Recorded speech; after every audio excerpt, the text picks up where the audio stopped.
And hello, welcome to the Social Justice Forum. I am your host, Daren, Jaime, and we thank you for joining us. Now, if you ask the question, what is this show all about? We bring you a forum discussing and providing a deeper understanding of the issues and inequities that so many people face. Things such as systemic inequalities to pressing social problems.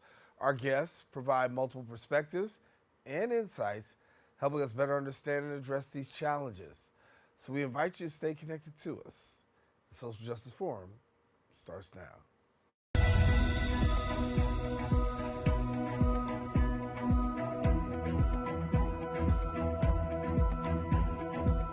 And we are back. New York City is grappling with an affordable housing crisis. And in the Bronx, the struggle is particularly acute.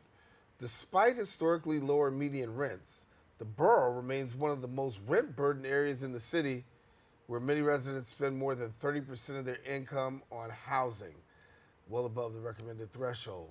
Now, while the progress is being made, the scale of the housing crisis in the city is a whole, well, significant, requiring continued efforts and innovative solutions to address the needs of all residents. I'm pleased to be joined now by the Chief Program Officer at Housing Solutions of New York, Dr. Xellex Rivera. Thank you so much for joining us. Pleasure's mine. Listen, when we talk about this here, obviously, a lot of people were excited about I want to say the increase that New York City was having in terms of like the life, the vitality, but yet and still in the process of that, a lot of people forced out of their homes, and homelessness is real. Correct. There was a huge spike in homelessness, not just in regards to the migrant crisis, but also native New Yorkers that are constantly faced with rent burdens or affordability to stay in their housing. And so a lot of our resources throughout the city, not just at Housing Solutions, but at other locations, is trying to get people back into permanent housing, right? All of the stipends and availability or options that we had in the city have now been lifted, and so now it's a process of how do we return them back to permanent housing, independent living, so that we can see more New Yorkers be successful. So what has the impact been right here on Bronx residents when you talk about, and New York City residents, I should say, when it comes to this area? So the Bronx is an area actually that is actually more affordable in comparison to other boroughs, right? So you'll see a lot of new developments coming about in the Bronx, which I wanted to bring light to because it's so important for us to highlight the fact that there are a lot of elected officials here. There are a lot of Bronx providers similar to Housing Solutions that are trying to build up new developments, new affordable housing options for persons. However, when you look at the city as a whole, a lot of people are facing this crisis. To pay more than 30, 40, 50, sometimes 60% of your income is a bit egregious, right? So think about it. If you look at your check right now, could you pay 50% of your take-home check just on rent? And that has nothing to do with your utilities, your transportation, anything along those lines. So trying to break some of these cycles so that more Bronxites as well as New Yorkers are able to sustain is the goal. How do you break the cycle, given the fact that it continues to get progressively worse? You've got these increasing rents, you've got the lack of affordable housing, and you've got people out here who say, listen, I'm trying to struggle. And the new homeless person is not the same as the old homeless person, where you are the working homeless these days. Absolutely. So it's a big increase with employed homeless individuals, which is very ironic. Actually, LA was the first area to have that increase, but we have it now too. So when we look at it, the best option is to find permanent supportive housing for persons. New York City is a hard city. Period. There's no way around it, right? That's why only the tough survive, they say. But how do we find resources? And so similar to Housing Solutions, finding a permanent supportive housing, giving them the options that they need.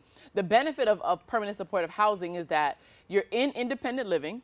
You pay your rent, 30% of whatever your income is. The city is still also helping you in the process. However, you also have support systems. You have case managers and social workers still in the building that you can use in case of emergency.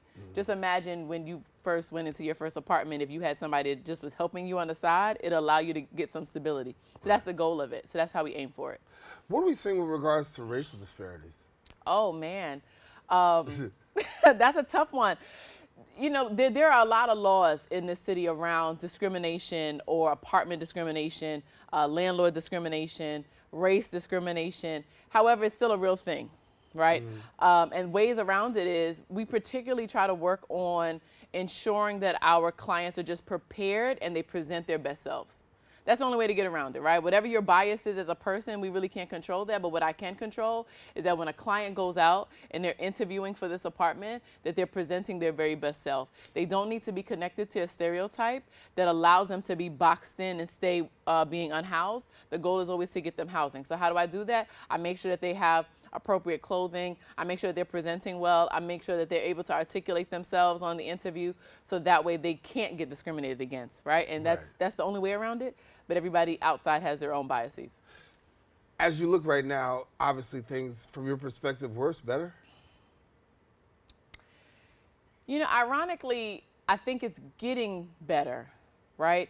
We were in a major crisis, a humanitarian crisis around 2022, 2023. As many people know, with, you know, the bus loads coming in, the buses have slowed down a bit. And so that allows us a little bit more time. The city is very responsive as it relates to vouchers, opportunities, finding of resources. The shelter system as a whole is also more comprehensive, particularly at Housing Solutions. We try to overcome as many barriers as we can, hopefully all of them, right, before putting a person back into housing, because it's not just about putting you in a house. Right? If you're addicted to drugs, me putting you back in a house would not necessarily sustain you. It might put you right back into shelter. But at Housing Solutions, we want to try to ensure that when we put you in a house, you can sustain and have longevity, right? Because in my opinion, you cannot eradicate homelessness 100%. There are natural disasters. You can't stop Mother Nature from doing whatever she does at the time she wants to do it. Right. And so when you look at stuff, or just, you know, freak of nature, right? If an electrical fire just happens, or bad wiring. So those kind of things are always going to happen. So there always will be a small spat of homelessness regardless. However, what we can do is try to make our city a little bit more affordable for the middle class and for the lower middle class, so that they can be able to sustain in some level of housing. That's safe. Yeah. That's also the key part. Save is big. Yeah, save is it's big. huge. And when we talk about transitional housing, how many people are we finding really going that route of really needing transitional housing? A lot, right? A lot of people do need transitional housing. When they end up finding or battling being unhoused, right? I always tell people, by the time you see them in shelter or you read these shelter numbers, a person has exhausted all other options. Right. They've tried couch surfing, they've tried staying with their boyfriend, girlfriend, mother, father, whatever it is, right? But as you know, a lot of our apartments also aren't that big in New York City, so I can't house you for but so long. And so by the time they get to transitional housing, a lot of them are trying to use it as a mechanism to return back to independent living. Right? But there are some systemic breakdowns or bureaucracies that can kind of keep them handicapped into the system. And therefore, a lot of providers are trying to work to break those systemic issues, right? The goal is I should be out of a job at the end of the day, right? I should be trying to find a way for you to be in sustainable housing. But how do I do that? I got to break all of those barriers. And so working both with the system, but also with the client to ensure that they can get out is the goal. I know you're out and about, so your conversations with the electeds and others with regards to this issue, how are you finding those going? Actually, it's really good. In the Bronx, a lot of our elected officials, they're really advocating for affordable housing. The Bronx has heavy saturation. Actually, it's like the Bronx and Brooklyn that have heavy saturation of both transitional housing, shelter, or any type of services. But the Bronx in particular, we have a lot of them, right? And we kind of seem to be the gold mine for new ones. And a lot of people are like, I don't really like that, right? It's bringing down our neighborhoods to some people. That's how some people look at it. But it all goes back into how providers offer services.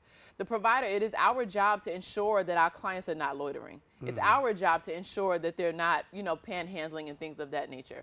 So a lot of times with us, Housing Solutions tries to work with the elected to ensure that at least the programs that I have in the area are not doing those things, because I don't want to be an eyesore. Right. But at the end of the day, people do need services. And so how do we meet in the middle? But a lot of elected officials are champions around affordable housing or trying to sustain affordable housing in the borough in particular.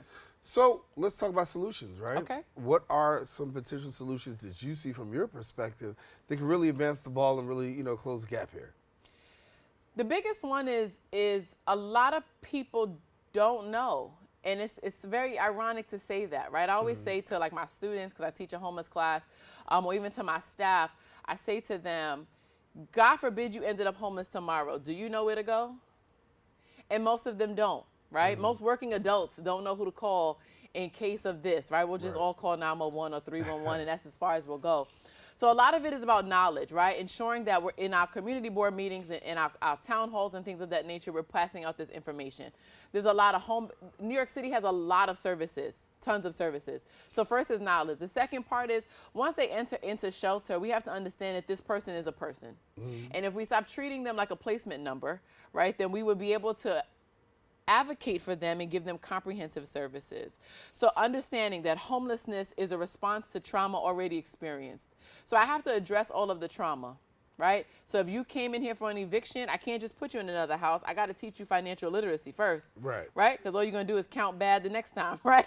Or if you can't sustain a job, I got to get you some job readiness training and financial literacy, right? Because then you'll just go to work and quit, right? And so all of those type of barriers as a provider, we provide to make sure that you're overcoming it so that when we put you in the housing, please do not come back into shelter. That's the goal. Right. Did you want one and done? One and done, hopefully. Hopefully. But again, the system, unfortunately, sometimes is geared to keep you handicapped or crutched to it.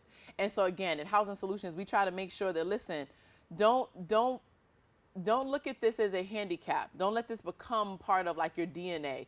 Understand that this is a temporary thing, right? The city is offering temporary solutions, temporary financial assistance, anything like that to get you out, right? And then once you're out, we want to ensure that you have all of the things to be an independent person, to not have to rely on the system, and to be able to sustain yourself. Are you seeing an increase in numbers given the fact of after COVID? Because we know that COVID, a lot of the moratorium was there. The moratorium is now lifted. What are you seeing? So ironically, I'm seeing from an administrative perspective, a lot of people are not in the workforce. And then it makes you then wonder if you're not in the workforce, then how are you paying bills and then how are you sustaining, right? So the workforce is a very tricky place right now. I think everybody wants to be a YouTuber, right? But they can't be, right? Some of us have to go to work. So I think one of it has to do with career succession planning, as well as workforce development. And then the second part of it is housing stability. But also at the end of the day, we're not affordable. When we increased the voucher, the city recently increased the voucher, it's over $3,000. Now rent is $4,000. And so you're kind of like always in a catch-22. It's amazing how rent is $4,000. I look at my little cousins and I'm like, well, by the time you go into housing, rent might be $10,000. $10,000. But the cost of living in this city is not affordable. And then when you look at safety concerns, nobody wants to leave a shelter and then end up, in a place that has high crime and they can't walk their kid down the street. A mother or a father will always choose their child, and therefore you'll just stay in shelter. And so we got to find ways to advocate for more affordable housing, supportive housing, and a housing that's in safe communities, or make the communities more safe. And you talk about advocating, as your voice is being out there and the voice is being heard and people are advocating. What are you hearing from community with regards to this? Because they're the ones who are really highly impacted by this and saying, listen, I can't afford this. That's what everybody's saying, even the people who aren't in shelter, right? We all can't afford it. But what I do say to them is go to your community board. Community boards, believe it or not, a lot of us are focused on the President of the United States, which we should be. However, these local elected officials are the ones that we should really hone in on. Go to your community board. Talk about, the safety concerns in your area. Talk about the concerns. You can actually go to the providers. So if you have a provider in your area that you feel like the shelter is too much loitering or anything along those lines, outside of your community board, you can voice your concern to the provider, right? Again, like I've said, Housing Solutions, I'm very intentional about the fact that I do not want to ever have one of my sites be a nuance to the neighborhood, right? I need you to just be a building like everybody else. I need you to go inside like everybody else. I don't need you standing outside. So I want to make sure that we're not causing any more issues, right? Because there is a stereotype around homelessness. Exactly. Right? People don't want you in the neighborhood, right? All of the people who own houses, you don't want that. It's bringing the value down. That's how you look at it. So that's why, as a provider, I want to be intentional about, listen, we understand that you're in a bind. The community already has an opinion. Let's not add to it. And it's very important to do so. It's also very taxing, right, to try to think of it. But it's also what they need. Because when I put them back in permanent housing, you cannot be outside of the apartment building loitering. So it's the same concept. So we try to teach those life skills as they keep going through shelter. So now, who's available for services, obviously, under your umbrella? A couple people. So I do have a lot of asylees that are currently in some of my shelters. I have shelters in all 5 boroughs. I do have asylees in some of them. I do have native New Yorkers, of course. I also have some of my sites are for persons living with HIV and AIDS, giving direct services to that population. I also have I have some youth service programs, and also have food and nutrition. I also have a care coordination program. So as you can see, I'm trying to touch every piece of a person before they go back into the community. But everybody can access services. But like everything else, there is an intake center in this city, right? You can't come directly to Housing Solutions, but you can reach out to us if needed. We can redirect you in that regard to who you can go for the intake center and try to get services. A lot of people talk about the red tape and really try to get through the red tape just to be able to get through the door. How do you view that process, and does it need some more streamlining? All of our processes need more Right.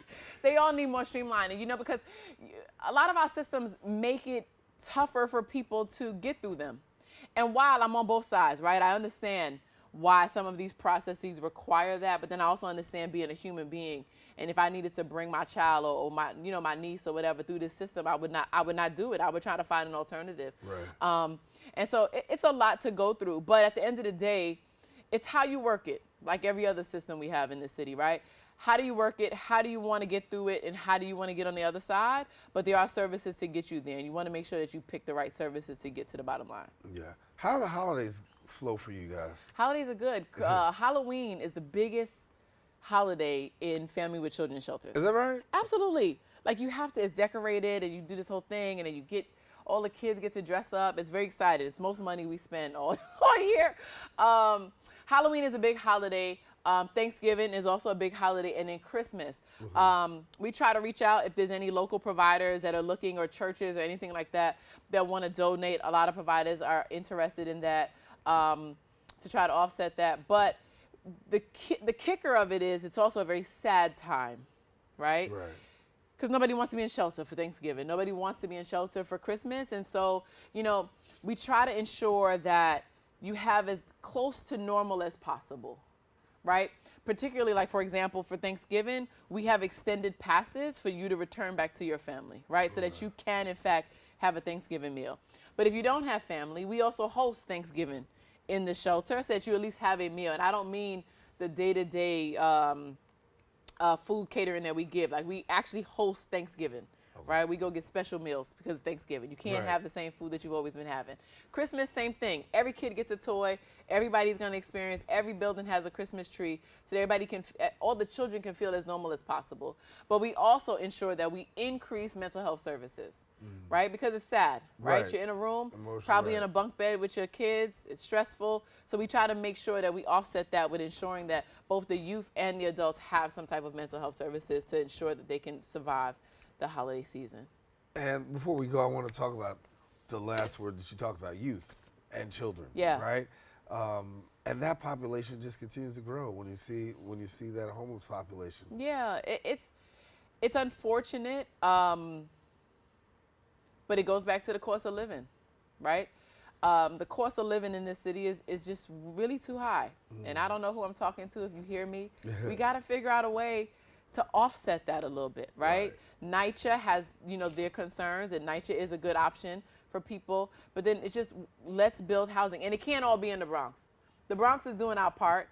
You'll see them. I'm pretty sure people are driving past. You're seeing a bunch of buildings being developed, and you're like, ooh, who about to live there, right? And then you try to find the lottery. So the Bronx is definitely doing their part.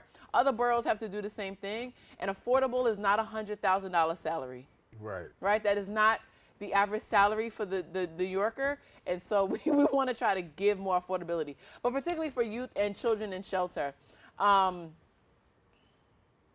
we need support of community organizations that can help us, right? Even though we have recreation in the shelter or in the shelter, we also can benefit from churches opening their doors too. We also can benefit from other youth providers allowing us to give space for youth because it's tight, right? You can't run up and down the hallways in a shelter. You're just in the room with your mother.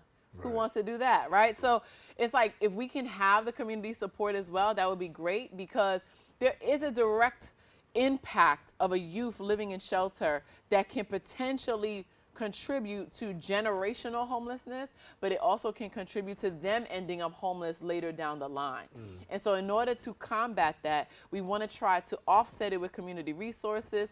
We do have, at Housing Solutions, we have a Connections to Cares Building Resilience in Youth program where we're being very intentional with our youth about mental health stability and community engagement, because we don't want you to be the adult in shelter, right? So we want to try to help you navigate that. But there's a lot of services there too, but just making sure we hone in on them directly.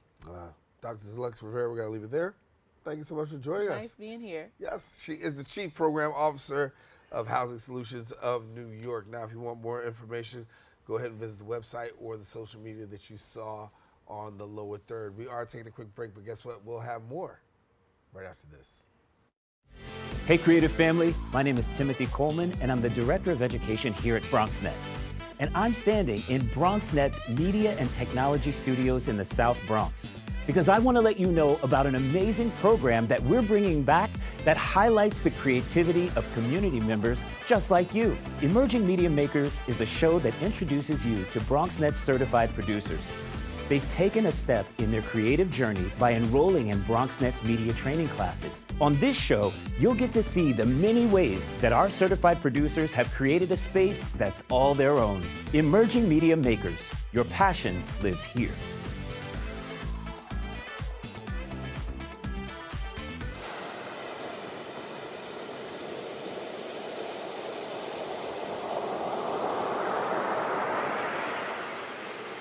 And we are back in our modern justice system. The role of court reporters, crucial, critical.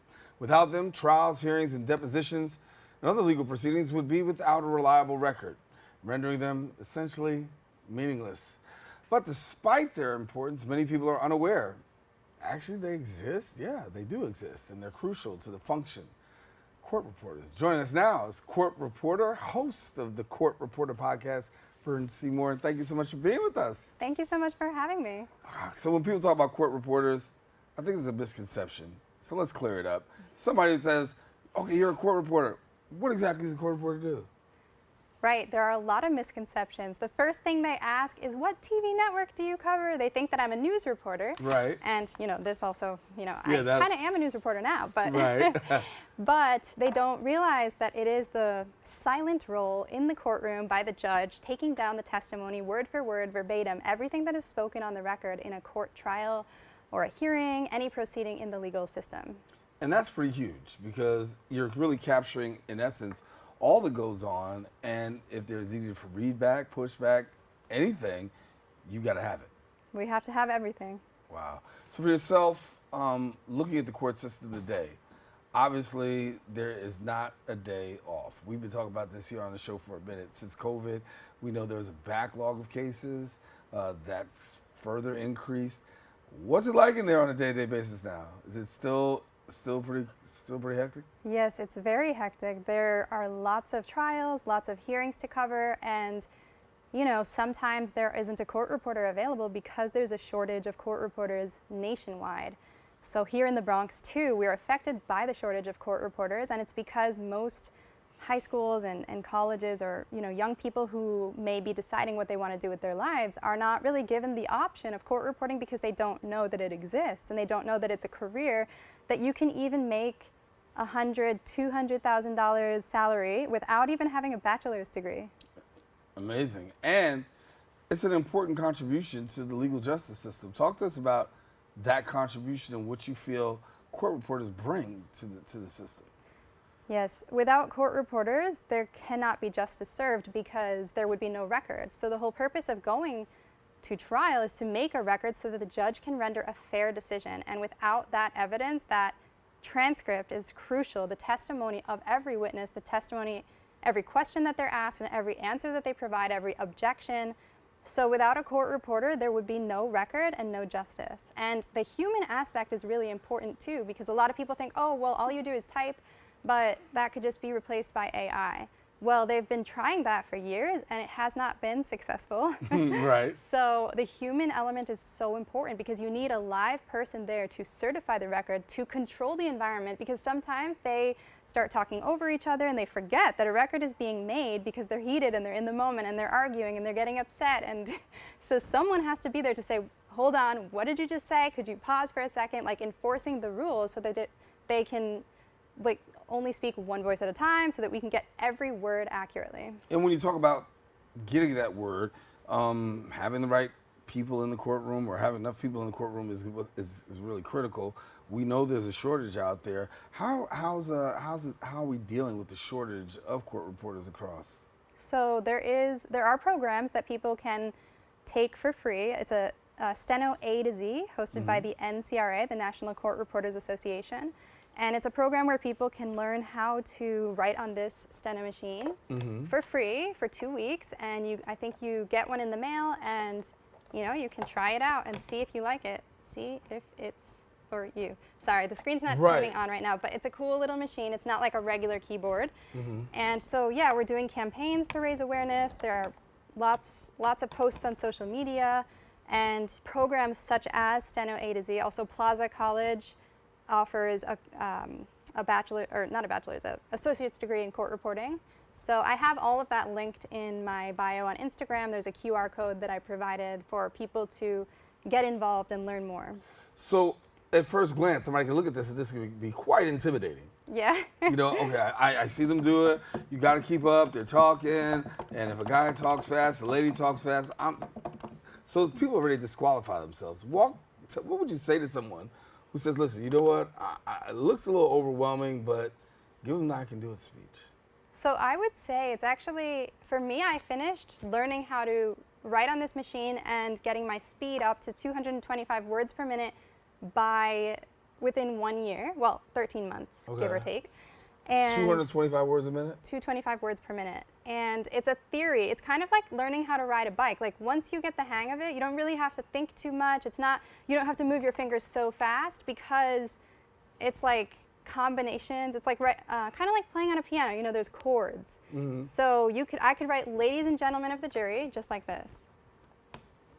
Okay. And the whole thing comes up, "Ladies and gentlemen of the jury," like a phrase. You can define it so that it comes up quickly. So it's not that hard. Okay. But I would say that there are certain types of personalities that might be a good fit for this career. Such as they say, and I've experienced that it's true, that if you have a background in like musical instruments such as piano, that you will probably pick up on it pretty quickly because there's a connection with how the brain works when playing the instrument, and also it's a similar principle here. Also, maybe having ADHD is actually helpful because I do, and I get very hyper-focused on the practicing, and it's really fun. Like it's kind of calming, I think, to write on the machine. Yeah. So not only are you doing this, that there's also this. Yes. Yeah. The Court Reporter Podcast. Yes. So you decided to launch a podcast. I did. Okay, so let's talk about the Court Reporter Podcast. Okay. What was the goals of it? So the reason I decided to launch the Court Reporter Podcast was because I was searching desperately for a podcast that I could listen to. I love listening to podcasts while I'm doing my laundry, while I'm cleaning, cooking, doing any kind of task that you can be feeding your brain something positive at the same time. And I would search every so often in Apple Podcasts, Court Reporter, and I just couldn't find what I was looking for. So since it didn't exist, I decided to eventually create it because I think that conversations that we have amongst each other from court reporter to court reporter or from court reporter to attorney. I also interview attorneys on the podcast, as well as proofreaders and scopists, which are people who edit the rough draft of a transcript. So there's a lot of stages that the transcript goes through in order to reach a complete final product.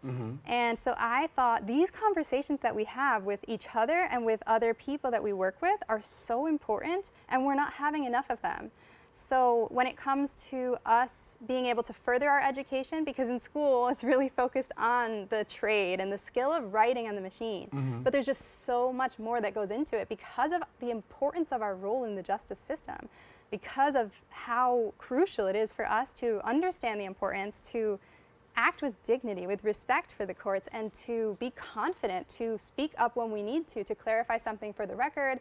Like, we don't learn how to overcome the fears associated with kind of like putting yourself out there because we're front and center in the courtroom, and so the school doesn't really focus on all those other aspects. And even running a business, we have to learn how to incorporate our businesses and do our billing and our own taxes and finding all these people to work with, building a team basically. And I didn't sign up to run a business, so I really thought I was just going to be typing, but it's so much more than that. So every conversation that we have with each other is so beneficial, and I felt, why is it so difficult to access these conversations? I felt like I have to pay so much money in order to get access to one seminar, or to, like, I would have to travel across the country to go to a convention in order to listen to these discussions. And so I felt, no, I think we need this to be available for free. So every time I would have a conversation with someone, I felt this needs to be recorded and shared. Right. So I just decided, okay, why not? Let's just do it. What's the feedback been? It's been great. I feel, especially, so on a podcast, it's a lot of me talking with the guests or doing a solo episode, and I don't get direct feedback because it's not like social media where people can comment directly or Right. Say something. But I do also interact with listeners on TikTok and on Instagram and Facebook. So TikTok and Facebook are pretty much the main places where I get most of my feedback, and people do ask questions and they do suggest topics, and so it's definitely something that I feel has been beneficial for the industry. What's it like on a day-to-day basis for you? Is it, I think people say slow news days, what they say around here sometimes. Do you feel like some days are just slow, or do you feel like every day is a new challenge? In terms of creating content? Yeah. So I feel like every day I experience something worth sharing. So I could probably do an episode every single day, Right. but I do it weekly. And there's always so much that our lives and our careers are just so unique and so different and so interesting. And every day there's a journey, there's a different story. Something crazy happens like at least every week. And nobody understands it. Like, I used to share these stories and share what I'm going through and how stressful things are with friends and family, but they didn't understand at all, because they're like, well, she's probably just exaggerating because all she does is type. But Right. but there's just so much more that goes into it. So, like, sharing these things with people who are not also in the industry is just, it doesn't Yeah. they don't understand. Right. And sometimes that can be very frustrating when you have somebody that doesn't understand what it is that you do. But now you're getting more and more people on board, learning about what goes on. Are you finding that people are finding now court reporting to be a little bit more attractive as the podcast goes and your work I see continues? So I personally, my podcast was originally started to help people who are already court reporters, but I find that there is a lot of interest in the career itself, in learning about what it is. So I'm shifting a little bit now to speak to just a general audience and anyone who might be interested in learning, rather than just gearing it towards only people who are already working court reporters. Right. And as we know, the court reporter shortage is really there. We stated that a little bit earlier in the segment. But for yourself, do you see things getting better given the fact that it's just, more and more people are coming to the courthouse? Yes, I see. Well, actually, it's just, there is a kind of an urgent need for more court reporters to sign up and to step it up, I guess, because the rate of retirement is exceeding the rate of new court reporters, and people think that there's no need for court reporters because of technology, but that is absolutely not true. So I hope that this interview can raise awareness about it and allow people to realize, like, this is an amazing career. It's really rewarding, and we need to solve the shortage. There's a high demand for court reporters, and I see a rise in voice reporting, which I don't believe is allowed in New York State, at least not yet. I don't know if there's any plan for them to allow it. But voice reporting is a little bit easier to learn, so people can learn it in 6 months rather than 2 years that it takes for most people to learn how to write on a machine like this. So there's voice reporting that exists, and there's also digital reporting, which I'm not too sure like how that, I've heard a lot of negative things about that, so I don't know if that is, it's definitely not allowed in New York, but I know across the country people are experimenting with digital reporting and with voice reporting. So I don't think I don't think digital reporting is a solution. I think voice reporting could be a solution, but stenography is probably the best way to go. Yeah. On a personal note, what's it like for you knowing that you're having an impact on the criminal justice system by the work that you do? what is the, I'm sorry, say that again? I said, on a personal note, like, tell me what's it feel like knowing that you're making an impact on the criminal justice system just by the work that you do? It feels very rewarding, and I never expected, well, not that I never expected, because I always felt like from the time I became a court reporter, I've been reporting for 9 years, and for the 7 years before I launched the podcast, I always felt like we have to do something. There has to be more discussion. Maybe I can do this, maybe I can do that, maybe I can host like a weekly Q&A or something, just for court reporters to be able to share what happened that was unexpected and how they dealt with a certain situation. So I feel really thankful that I finally was able to put that back, that was always swimming around in the back of my mind, that thought. I was able to bring it to life, finally, because it was creating a lot of anxiety for me for a few years, knowing that I needed to do something and I didn't do it for a while. Yeah, and what was the feedback like from your fellow court reporters when you decided to go forward with the podcast? Well, actually, it's funny because I had announced it 3 months before launching on Facebook, and the reason I did that is because I struggle with accountability. So if I say to myself, I'm going to launch a podcast on January 1st, but I only say it to myself, there's a chance it might not happen. So I announced it with a picture. I had already designed the podcast thumbnail and everything, and there was, I think, like 200 comments, and people were really excited, commenting things like, finally, like this is what we need. And so, yeah, I had shared a whole long explanation of why I was doing it and how we need more conversation and more educational content for court reporters, easily accessible for free. Yeah. So with the work that you do, obviously it comes with a great amount of joy, but also a great amount of stress. What's the biggest joy?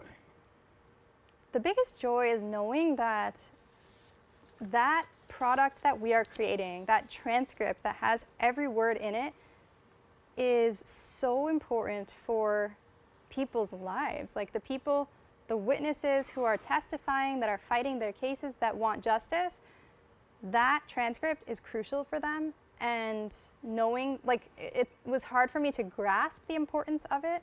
A lot of times I would think, oh, they don't really need this, like, you know, but I don't know why I thought that, but that thought would cross my mind, and I'm like, no, this is really important. So after interviewing so many attorneys and people who are also in the justice system and asking them the importance of the transcript and finding out from them how important it is for them too, in order to win their case, in order to fight for justice, that has been very rewarding now, knowing the importance of that.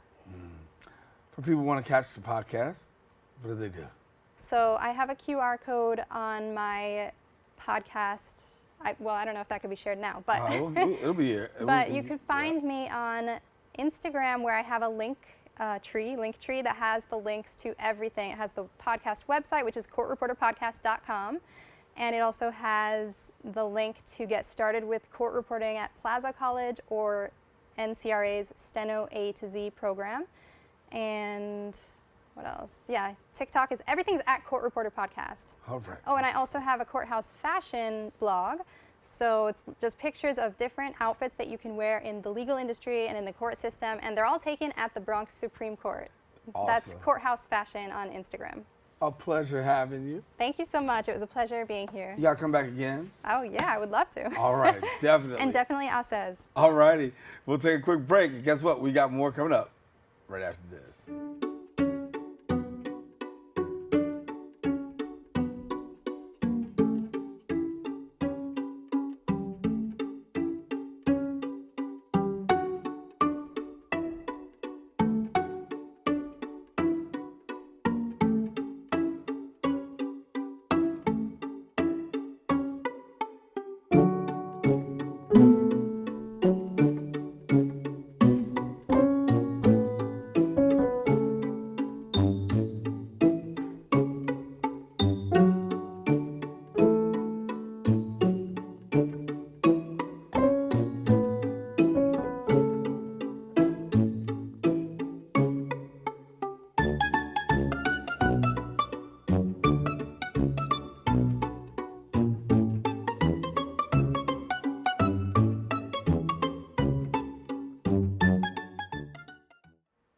And we are back. Our democracy is built on the foundation of voting, which is an essential right safeguarding all others. As efforts to limit access to the ballot and dilute political power rise, organizations like the New York Civil Liberties Union are taking action to ensure every voice is heard. From expanding ballot access to fighting voter suppression and challenging discriminatory laws, they're at the forefront of protecting democratic participation. Joining me now, sharing more is the Director of Voting Rights Project at the ACLU of New York, Perry Grossman. And Perry, glad to have you. Oh, thanks so much for having me. I really appreciate it. No, really, it's a conversation that we really need to have. And um, we talk about voting, and we're coming right down to the wire right here. Very critical, very very key. But yet and still, we got some challenges. And so, how do we go about in this 2024 election cycle? How do we go about making sure that voting rights are protected? Sure. And, people don't think about New York as a place that has voting rights challenges, but we very much do. And not only do we have voting rights challenges, but it's incumbent upon us to be real leaders here, to do it better than everybody else, to make sure that our democracy is as fine-tuned as it can be, to make sure that everybody is turning out, everybody is registered, everybody is participating. And so, it is always an integrated advocacy strategy. We are looking for places where voting rights are being infringed upon, and we bring lawsuits there. But we're also always trying to make better policy, and we've seen big strides in New York in democracy policy over the last few years, whether it's the development of early voting, automatic voter registration, the passage of the John R. Lewis Voting Rights Act of New York, which is a real nation leader when it comes to protecting the rights of communities of color. New York is out there trying to do the best we can, and we are on the lookout for voter suppression as always, making sure that folks have real access to polling places and to voting by mail, that their registrations are being properly recorded and folks aren't getting asked for IDs at the polls and things like that. So these are all things that are important. And meanwhile, of course, we're always paying attention to, are folks getting registered? Are they getting good, truthful information? Because that information flow, that organizing, that's really the bedrock of a sound democracy. So here at the NYCLU, we're always engaged in that fully integrated advocacy strategy, trying to think about, how do we do it in the courts? How do we do it in the legislatures? And how do we do it in the streets? To make sure that the electorate is able to hold elected officials accountable for delivering what we need. Yeah. One of the bigger challenges that we're hearing, and we know that comes out is that of voter suppression. And that's huge. And I think that's a concern that a lot of people have. And even also here in New York. I mean, you hear of other states more prominent. But the reality is voter suppression is pretty real here in New York as well. The work that you're doing there. Sure. So, when it comes to voter suppression, a lot of that work about alleviating voter suppression in New York State has been about changing policies, right? It wasn't that long ago that we didn't have real basic staples of modern democracy, like early voting, like easy access to voting by mail, like a state cause of action against voter suppression and voter intimidation laws. And so by giving people more ways to vote, and by putting out more good quality information and supporting community organizing, these are all ways in which we lower the cost of voting for folks. We make it easier for people to get to the polls, right? Things like automatic voter registration, online voter registration have made it easier for folks to get registered. And then this year, finally, we have what's called a golden day, right? We have one day, the first day of early voting, on which people are going to be able to register and vote all in one shot. And so that's a big first for New York. There's a lot more to do to make our democracy more robust, but I'm really hoping that folks take advantage of that golden day to go into a polling place. You'll get an affidavit ballot, fill out that registration form on the cover, and then you'll get to vote your ballot, and your registration and your ballot will be counted all in one shot. And hopefully, in the not too distant future, we'll have that same day registration go all the way through to election day, like a lot of other states have. Yeah. And that would be a really, a great way to increase turnout. But starting with this golden day is it's a good start. We've seen in recent years the addition of early voting coming to New York State. From your lens, how has that been working out? I think it's working out well, right? I mean, excuse me, there's real strides that we need to make, but you know, the way people voted in New York for most of history was in person on election day, right? And so it takes time for the electorate to adjust to new methods of voting, new polling places, new days, new hours, all that sort of thing.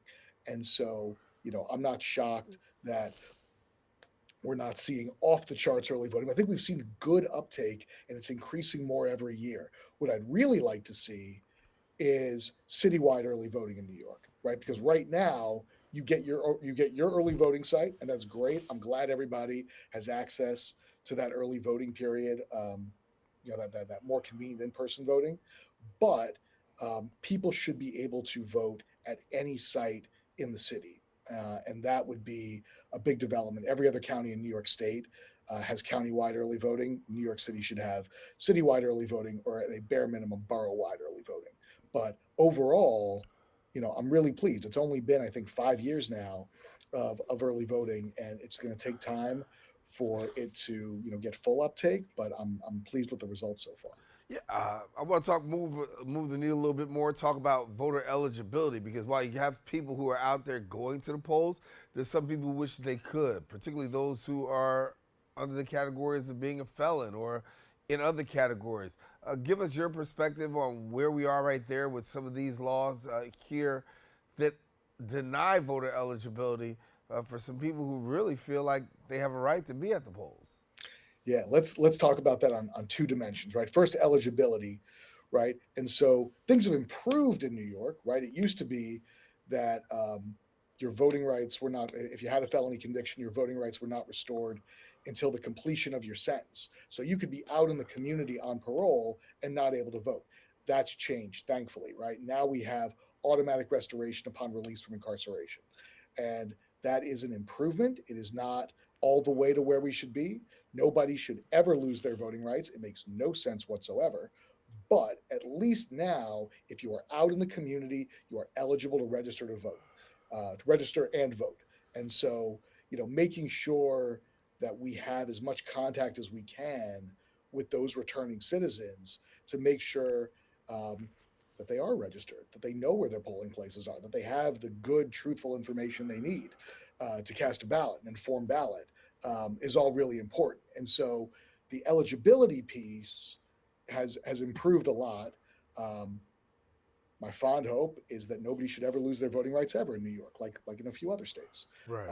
Because the fact is, we know that voting helps improve those outcomes, helps improve those ties that assist in all kinds of positive social outcomes. And we want those voices in the electorate, because how else are we going to make good policy unless we have all the voices in the electorate chiming in? So, that eligibility piece is there, but we also have to have the access piece, right? People who are detained pre-trial in our jail facilities are, generally speaking, entitled to vote, right? Innocent until proven guilty. If you are in a jail facility because of a misdemeanor or being held pre-trial, you still have the right to vote. And we got to make sure that those folks have high quality access to ballots, to polling places. And so, really hoping to see changes in the law that make it possible for those folks to cast an in-person vote, even when they're held up in a jail facility. Yeah. And how do you gauge, or I should say rate, where we are with voter eligibility? I know it's been a huge fight to get, with felony convictions and things of that nature. Have we seen the meter move more towards the positive direction when it comes to this area? We have, right? We went from restoration upon completion of sentence, which can be complicated, right? To automatic restoration on release, which is a little more simple, right? If you're out, you vote. That's great.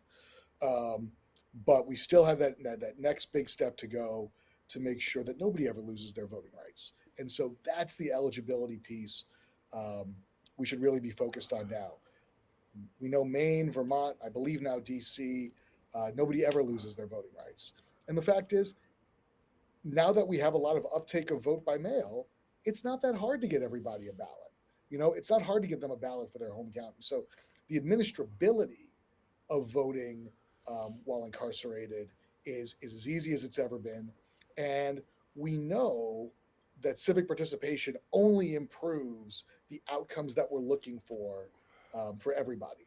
And so it only makes sense on every single dimension that we should be expanding eligibility to the right to vote all the way down.